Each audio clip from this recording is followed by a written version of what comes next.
International bitterness units, or better known as IBUs or even BUs for short, is a common beer stat found in most breweries and tap rooms. Like a score for wine, it's a number that many of us use to decide which beer is good and which beer is not. Unfortunately, this number tells us very little.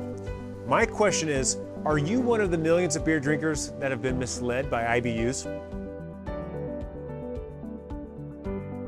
When you step inside Inbound Brew Co., you'll find a variety of great craft beer, from a Berliner Weiss at 0 IBUs to a West Coast IPA at nearly 100. And with this wide range of IBUs, the challenge is deciding how much bitterness is just right for your palate and which beer will get you there. I'm Jeremy Storton. I'm an advanced Cicerone and the host of the Good Beer Matters podcast. I've partnered with BrewDB to bring you Trusted BrewKnowledge. Trusted BrewKnowledge is a series of videos to help you better understand beer and what to make of it. And today, we're going to talk about the bitter truth of IBUs. So I'm the owner of Inbound Brew Co., and I kind of oversee all the production side of the business, write the recipes. I've been brewing since right around 2009. So now we are talking about IBUs in the 40 to 60 range, and Yep. and looking at my chart, just kind of how the beer styles rank out with IBUs. I mean, Yeah. we're getting into just IPAs and IPAs. Yeah. And there's a few other beer styles that dip into this range, but this really occupies IPA landia. What besides your IPAs, do you have any other beers that kind of get into that 40 to 60 range? I mean, we do brew one that's traditionally, this style is much higher IBUs, but we do a Russian Imperial Stout that uses a fair amount of smoke malt in it. So because of that, we cut back on the IBUs, keep that around like 42 IBUs, 48 or so, just so that, it starts to conflict with that smoke character. Yeah. And the smoke character itself, and some of those heavy roasted malts in there, again, provide that perceived bitterness to balance out the beer.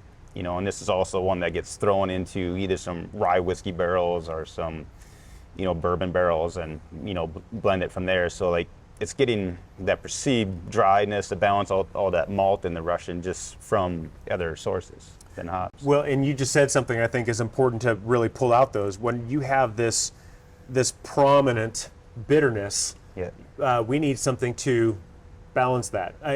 Or we can, for like an IPA, we can let the hops just take center stage. Yep. It's all about the hops. They're going to come in and do their hoppy thing, and the rest of the band just kind of pulls back. Right.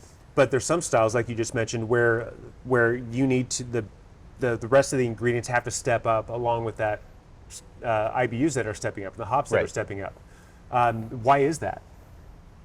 It's just about bringing the flavors together, because if you bring one side up and you leave the other side behind, your beer's going to become overly sweet tasting and cloying and just not, something you want to drink a lot of. But if you, and vice versa, if you bring the bitter side up and leave the sweetness behind, it's going to be dry on the tongue. It's going to be just something that you don't really want to put in your mouth either. So it's all about balance. Right. Right. So even if you're getting a higher IBU, oftentimes there are styles like we just mentioned where it's all about the hops, but oftentimes if you're raising the IBUs, you're raising the rest of the stuff too to achieve that balance. Right. So if anyone's like, "Ooh, I don't like bitter beers, that's too many IBUs," there's a beer out there you might want to try. Right. Right. Yeah, there's always something.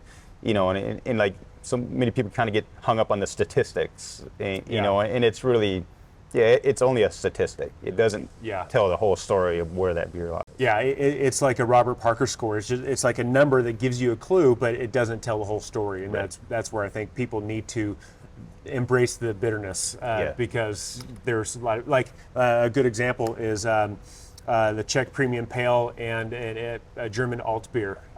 Will dip into that 40 to 60 range, but those are beautiful, very well balanced beers. Yeah. It's all about having an understanding of what is completely in the beer, not just one aspect of it. Yeah. So when you have this much bitterness, what type of experience or activity or food do you think would pair well with that much perceived bitterness? Like our dark beer, like our Russian with all that, like that's a good dessert beer. I mean, have some like, you know, like chocolate mud pie or you know, just any dessert that's kind of loaded with sugar, because it'll come, again, you know, it's almost like why you drink coffee, you know, with dessert, like, you know, like that's the same thing with this Russian. It kind of has some of those roasty characters, you know, and it's with the balance and to go with that. And like, you know, and again, if you go more into the IPA style or the session IPAs that kind of fall in this range, you know, you're going to find, you know, you don't want something strong, you know, just, you know, like a flavorful fish to, geez, I don't know. I'm not going to go say salad, because, you know, no great stories start with the salad, but. But salad is part of the story oftentimes. Yeah. It just doesn't start with the salad. Right, yeah. Usually starts with a beer. Right. Yeah, but I mean, something probably lighter than a burger, but not, you know, some pasta or something, you know, that just has a normal flavor, you know, yeah. Especially with, and you just mentioned pasta, it just took me back to having that much prominent bitterness in even like a beer like this. Yeah. Getting something like a homemade noodle with like a rich, creamy carbonara sauce, you know, Yeah. and like mushrooms, all that stuff.